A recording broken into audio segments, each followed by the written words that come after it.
Happy Friday night, fellow comic book fans. This is the night that I review some comics from the previous Wednesday. What I'm going to do is one that I didn't like and the top three that I did. I'm going to do them separate just so I can talk about each one individually. So, what did I like? What did I not like? Stay tuned.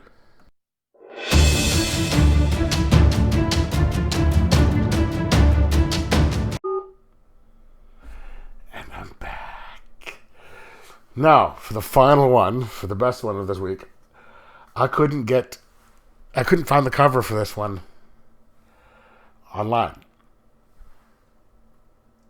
So, I'm going to have to hold the book up. This was a complete, blind buy. I'm not even sure if I remember hearing about it before I walked in. I just happened to see it on the shelf, and it looked intriguing.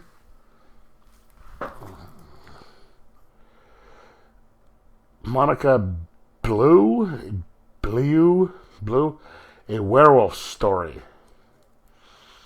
Niles, Worm, and Chiang. It's a John Carpenter presents Storm Kids. It's by Storm King Publishing. Now, this is kind of interesting. It has this typical story. You have the father and daughter who are estranged because the mother died, and it's a young teenage girl, and they're moving to get from the big city into the country, and she's pissed because she doesn't want to leave. She's got her family and friends, and of course the father wants to get out of the city because it reminds him of his dead wife, and he wants to do the new story. The typical story. You've seen many of these before. That doesn't mean it's bad, but this has happened many times in other stories. But this is kind of cool because you in the story, it moves along. They starting with them, packing up and about ready to leave. They said, "I want to go talk to your mother before we leave." Stops at the gravesite, and then they get to the house. It's kind of a creepy looking house, and she automatically just goes up to her room and she's like, and you can tell the father's trying. He really wants to try, get this, repair the relationship, and she's just being the sullen teenage kid who's not getting the way they want. And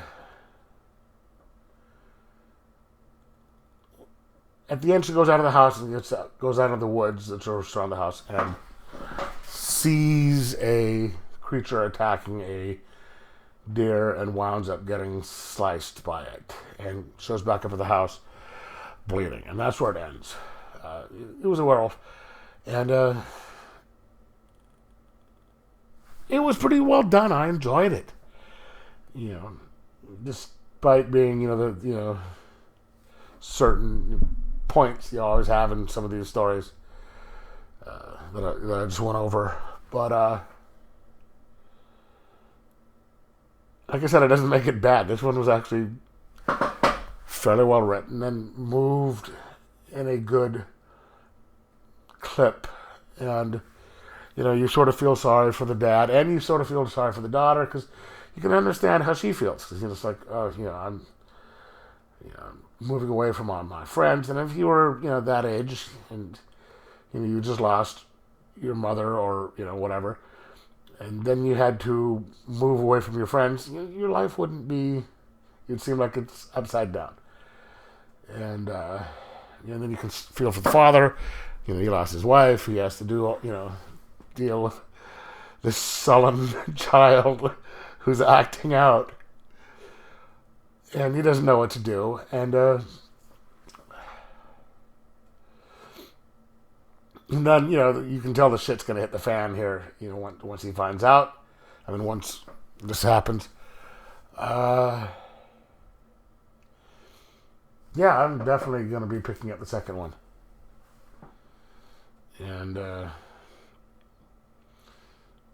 keep going with it, because it's pretty good. I recommend if you didn't get it, and you kind of like horror comics, if you like John Carpenter, because he has, at least I know he didn't write it, but this is John Carpenter Presents, so he has something to do with it. Yeah, pick it up. I'm going to give it a 4.0 out of 5. And let me know what you think. Let me know. And did you read it? Did you like it? Did you not? And like and subscribe.